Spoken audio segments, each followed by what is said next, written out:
What's up, nerd peeps? My name is Mark, and welcome to Mark's Book Rant. Thanks for tuning in today because this is my very first video going over my #1 favorite book series of all time, the Dresden Files. I'm starting this rant because the series is coming out with its newest book, 16, called Peace Talks. It's finally coming out on July 14th.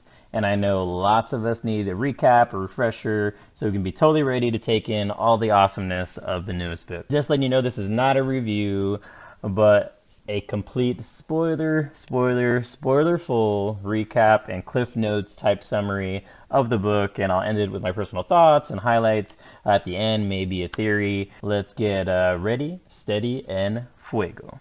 In the first chapter, we're introduced to Mr. Harry Blackstone, Copperfield, Dresden. He lets us know that he's a professional wizard. He actually puts himself in the yellow pages for Lost Items Paranormal Investigations, consulting, and advice.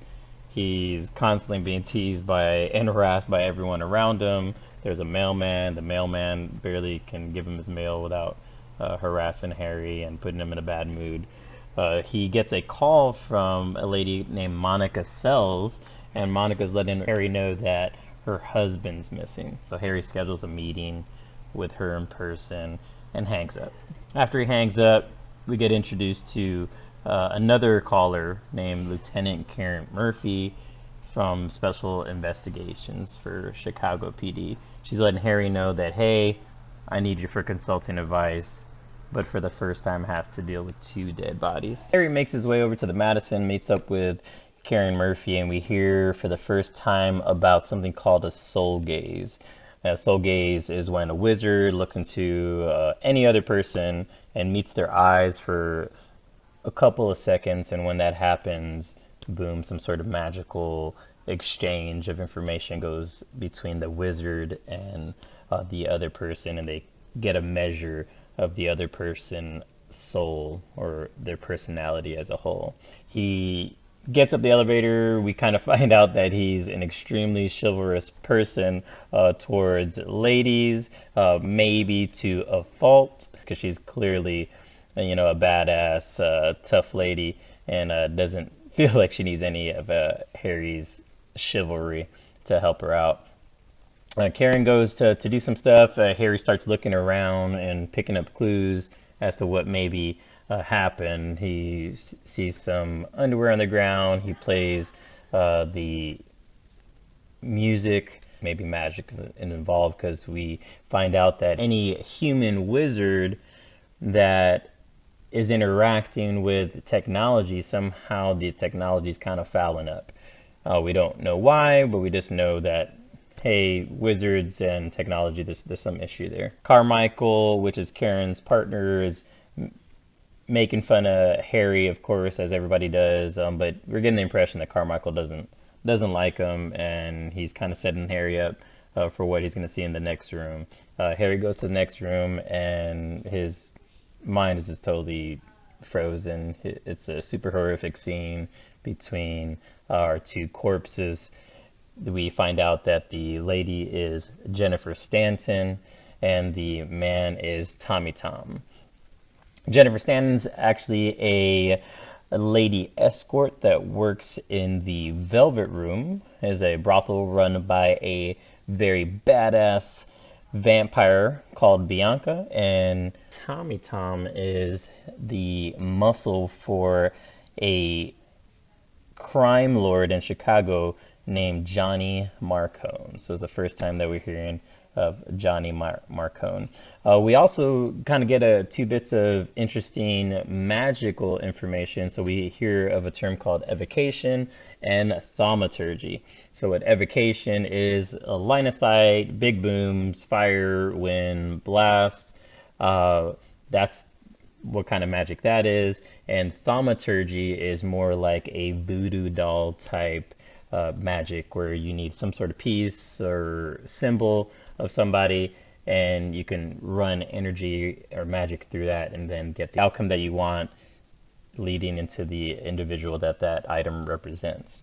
And so Harry's thinking that it's probably thaumaturgy that did it, but he really has no clue at the moment how it's done. We also kind of get a hint as to some overlording presence called the White Council.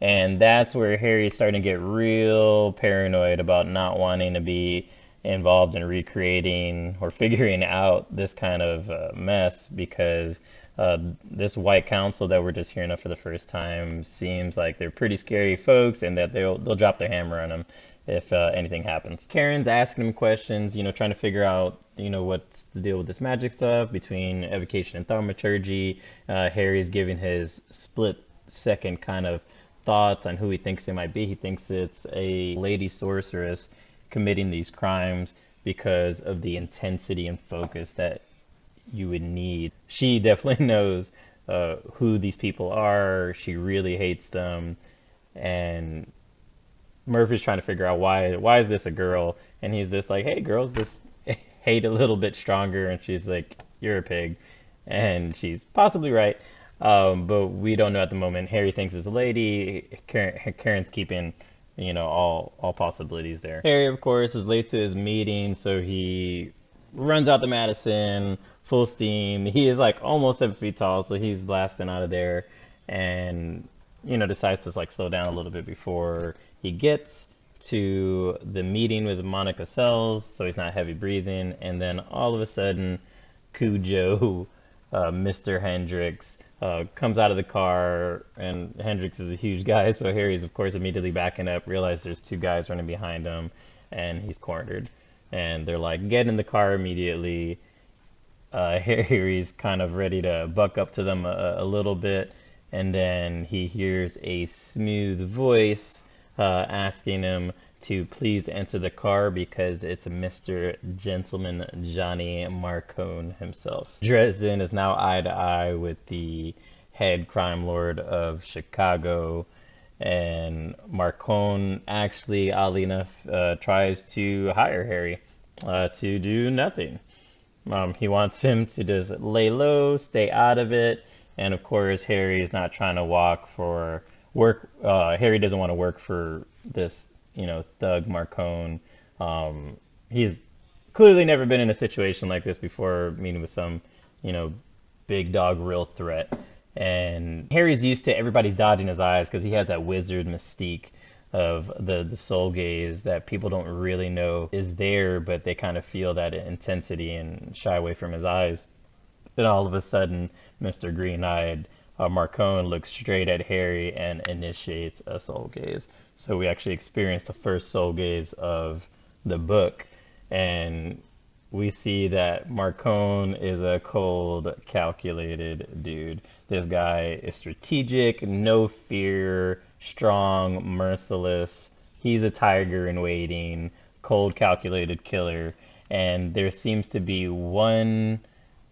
this one thing in his past that we don't know what it is, but that's the one thing in his entire life that he's actually ashamed about, regrets, and that's actually his driving energy and force through life, is this like one big mistake that maybe he's trying to work off. We don't know, but we just know outside of that, this dude is super scary.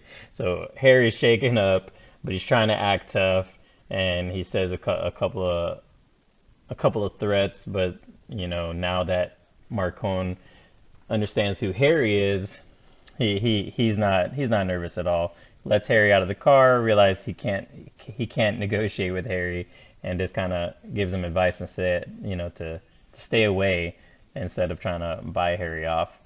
So kind of Harry took the loss on that one, and makes his way up now after having seen two dead bodies, scared out of his life from the mob boss. Now he has to have a meeting with seemingly traumatized Monica Sells. Shaken up and everything, Harry meets up with Monica Sells and starts to have his consultation meeting.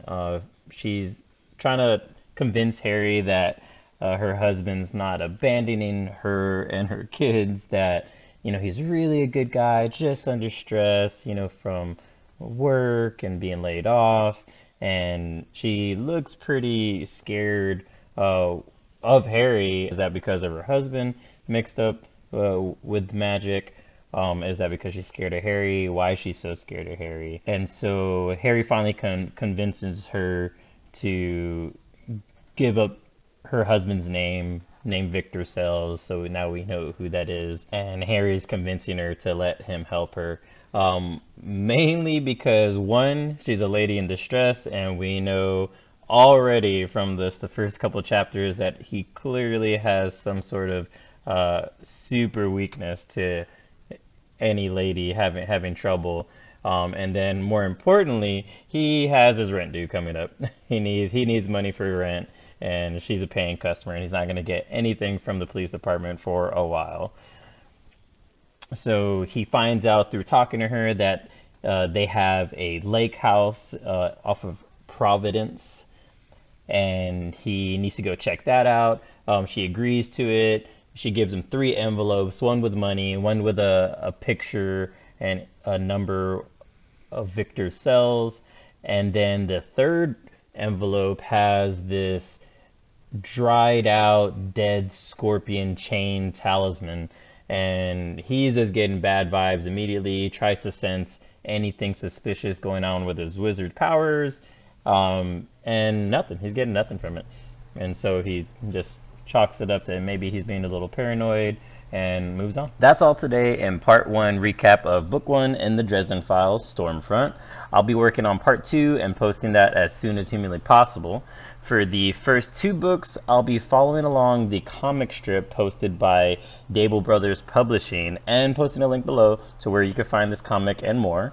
But once I get to book 3, I'll change the format to be a bit more condensed since the books start to get longer and longer. So that's it for me, and I'll catch you nerd peeps on the next one. Peace out!